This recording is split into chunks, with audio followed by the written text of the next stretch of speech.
നമസ്കാരം. ഇനി നമ്മൾ മധ്യ കേരളത്തിലേക്ക് പോവുകയാണ് അല്ലേ? മധ്യ കേരളത്തിൽ നിന്ന് സൈഫുനിസ അലിയാറുണ്ട്. Saifunisa, good morning. Very good morning Roshni and Venkatesh. Saifunisa, നമ്മളിതാ അനന്തു കൃഷ്ണന്റെ തട്ടിപ്പിലേക്ക് വീണ്ടും മടങ്ങി വന്നിരിക്കുന്നു അല്ലേ?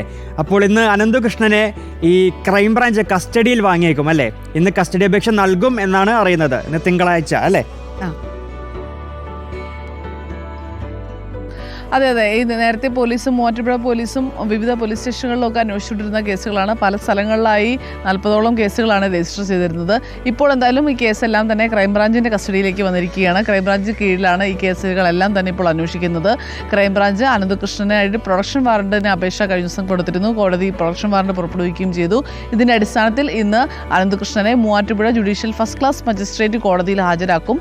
അതിനുശേഷം കസ്റ്റഡി അപേക്ഷ നൽകി ക്രൈംബ്രാഞ്ച് കസ്റ്റഡിയിൽ വാങ്ങും.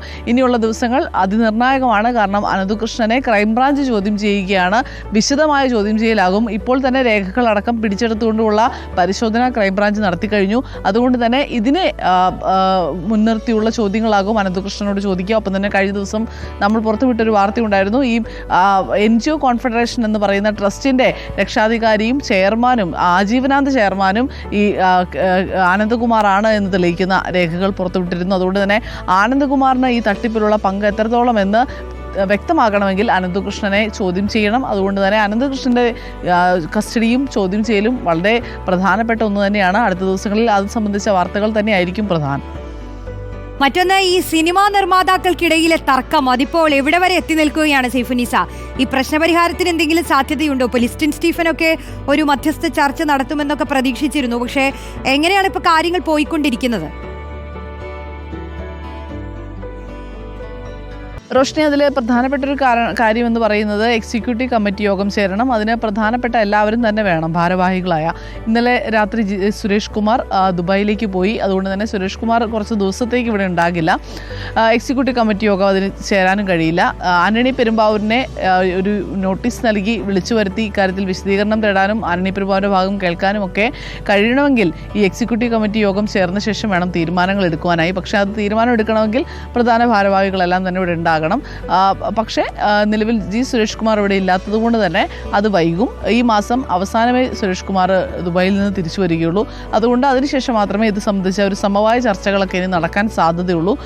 എങ്കിൽ പോലും ഈ വിഷയം ചർച്ചയിലൂടെ പരിഹരിക്കണം എന്നുള്ളതാണ് പ്രൊഡ്യൂസേഴ്സ് അസോസിയേഷനിലെ ഭൂരിഭാഗം പേരുടെയും താല്പര്യം. പക്ഷേ ആന്റണി പെരുമ്പാവൂരിനെതിരെ നടപടി വേണം എന്ന കാര്യത്തിൽ ഉറച്ചു നിൽക്കുകയാണ് സുരേഷ് കുമാറും ഒപ്പം തന്നെ സിയാദ് കോക്കർ അടക്കമുള്ളവർ. കാരണം സംഘടനയുടെ തീരുമാനം വാർത്താസമ്മേളനത്തിൽ പറഞ്ഞതിന് സാമൂഹിക മാധ്യമങ്ങളിലൂടെ അതിശയകരമായ രീതിയിൽ പ്രസ്താവന നടത്തി എന്നുള്ളതാണ് ഇവർ ആരോപിക്കുന്നത്. അതുകൊണ്ട് തന്നെ ഒരു സംഘടന എന്ന നിലയിൽ അതിലെ ഒരു അച്ചടക്കം പാലിക്കേണ്ടത് എല്ലാ അംഗങ്ങളുടെയും ചുമതലയാണ്.